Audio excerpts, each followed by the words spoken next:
if you're running a church, you already know that your church, it doesn't fit in a neat little box like, a coffee shop or an online store. Your website can't just be a digital brochure. It has to serve your members, welcome visitors, share sermons, and even take donations online. Without a solid site, people searching for a new church, they might never find you. Members may, miss important events, and online giving will fall flat. A good church website should make it easy to find service times, learn what you believe, watch past messages, and plug into ministries or small groups.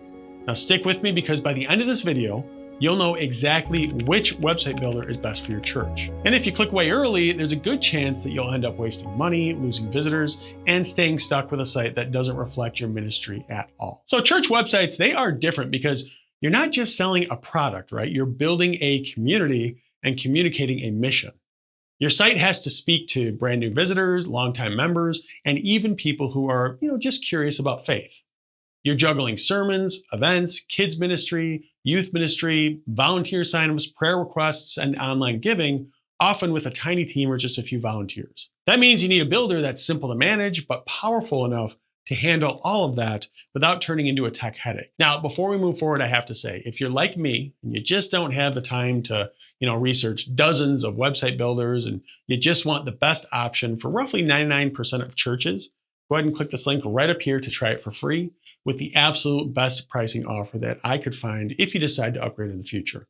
Now, no pressure to click that link now, of course, but it is there throughout this video if you need it. So with that in mind, let's go ahead and talk about the builder that checks the most boxes for most churches. Now, for most churches, Wix is the best overall website builder because it strikes that sweet spot between power and simplicity. If you're a small to mid-sized church with limited tech help, but you still want a modern, professional site, Wix is going to feel like a lifesaver. You get tons of templates that actually look like real church websites. Think sermon sections, events, ministries, and giving pages without needing to design everything from scratch. Churches tend to like Wix because it's very visual and drag and drop. So if your admin assistant or a volunteer handles the website, they can move sections around visually, add a new sermon or update a big Easter service banner without calling a developer. You can embed sermon videos, set up online giving through third-party tools, list events, collect contact form submissions, and even build pages for small groups or mission trips. Pricing is usually in the low to mid monthly range, depending on what features you actually need. And that's typically way cheaper than paying an agency or a freelancer to build and maintain everything themselves. Now, the main limitation is that if you have a huge church with super complex needs or deep customization, you might eventually outgrow it. But realistically, for most churches, that's not going to be an issue. So again, if you want to check out Wix for yourself by creating a completely free account, you can click right up here to sign up and learn more about how they can help you. And if you're wondering, okay, but what if I care more about, design and branding than raw flexibility? Well, there's another builder out there that really shines. So Squarespace is the best choice for churches that care a lot about clean, modern design and a strong, polished brand. If your church is very creative, has a big focus on aesthetics, or you want your online presence to look like it was designed by a high-end agency, Squarespace is going to feel like a step up in the design department. Now, the templates are sleek, minimal, and visually impressive right out of the box, which is great for featuring high-quality photos of your services, your worship team, or community events. Churches like Squarespace because it's relatively easy to use and makes it hard to create an ugly site. It's especially good if you want to highlight storytelling, testimonies, mission work, blog posts, or long-form pages about what your church actually believes. You can still embed sermons, have an events page, and connect basic giving options, and pricing is usually in a similar monthly range to other major builders. Now that said, Squarespace, it isn't as flexible as Wix in most cases, so you have less freedom with drag and drop layout changes. Some church-specific features might take some more workarounds, and it's just not always as beginner-friendly when it comes to customizing every little detail. Wix generally gives you more options for church-focused layouts and features without feeling restricted.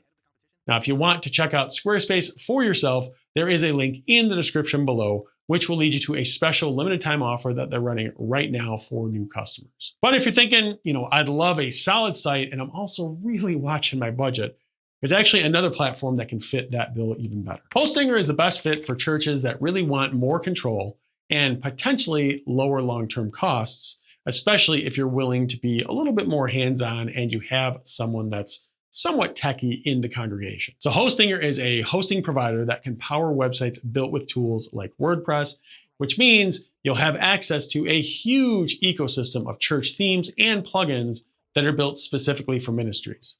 Now, this path can give you things like sermon libraries, event calendars, giving integrations, and podcast feeds, often with more customization.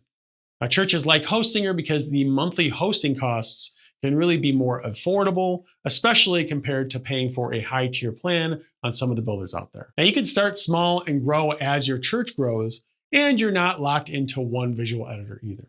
Now, the trade-off is that the setup is usually more complex than something like Wix or Squarespace. Updates, plugins, and occasional troubleshooting, it might require a bit more time or someone who's actually comfortable clicking around the back end. Now, you can expect pricing to start very low per month for basic hosting and then scale up slightly as you need more resources or features, but it still stays budget-friendly for most churches. Now, if Hostinger sounds like it's the best fit for you, check out the link in the description below, which also entitles you to a special deal that they're running right now for new customers. And if you're listening to all these options and you're still thinking, I'm still not really sure what's right for us, well, don't worry, because the next part here will give you a checklist of exactly what to look for in any church website builder before you get started. All right, so when you're choosing a website builder for your church, there are a few key things that you absolutely want to look for. First, make sure it has templates or features that are designed for churches or nonprofits. Things like built-in sermon layouts, event pages, and giving sections that save you a ton of setup time. Now, if you have to fight the platform just to add a sermons page, it's going to get old pretty fast. Second, pay attention to how easy it is to update content. So ask yourself, can my staff or volunteers realistically keep this thing updated? You want a drag and drop builder or a simple dashboard where someone can change the homepage banner, add new sermon videos, and update event details without breaking the site.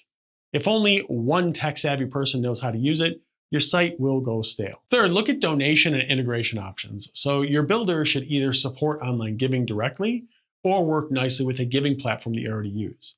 Also, check for integrations with email lists, calendars, or tools that you already rely on for communication like Brevo or Planning Center. Fourth, make sure it's mobile-friendly and fast. So most people will first visit your church website on their phone, probably on a Sunday morning, looking for service times and directions. So if the site is slow or broken on mobile, you'll lose them. And finally, consider support and scalability. So can this platform grow with your church as you add ministries, more media, and additional campuses? But at the end of the day, all three of these options, they can work, but Wix really does stand out as the best overall solution for most churches because it balances ease of use, strong design, and church-friendly features without requiring a tech team. So if you're tired of fighting an outdated system, missing online visitors, or struggling to share sermons and events clearly, Wix is likely the fastest way to fix those problems and give your church a website that you're proud to show people. So if that sounds like what you need, again, you can click right up here to create a completely free account and start building your new site today. Now, if you have any questions for me, or you're a little bit confused about what's really best for your church, no problem at all. Just drop me a comment below and I'll do my absolute best to help you out as soon as possible. As always, thanks for watching, and I'll see you in the next video.